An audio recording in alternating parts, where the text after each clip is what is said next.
যুবকদের জন্য একটি কথা।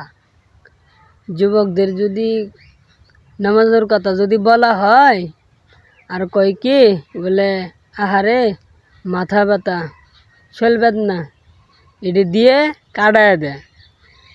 ঠিক আছে, এটা দিয়ে তো কাটাই দিলে তো চলবো না।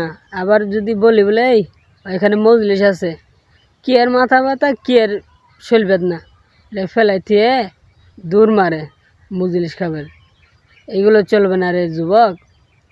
নামাজ পড়তেই হবে, যেত শীতের ভিতরে কনকনা শীত থাকলেই কি নামাজ পড়তে যেতেই হবে। ফজরের নামাজ অনেক দামি, অনেক সোয়াব করা যায়, অনেক সোয়াব পাওয়া যায়। 40টা কদম যদি হাইডা যদি নামাজ পড়তে যাই তাহলে আর অনেক সোয়াব।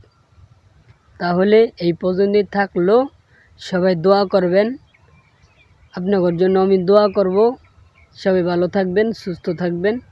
খুদা হাফেজ।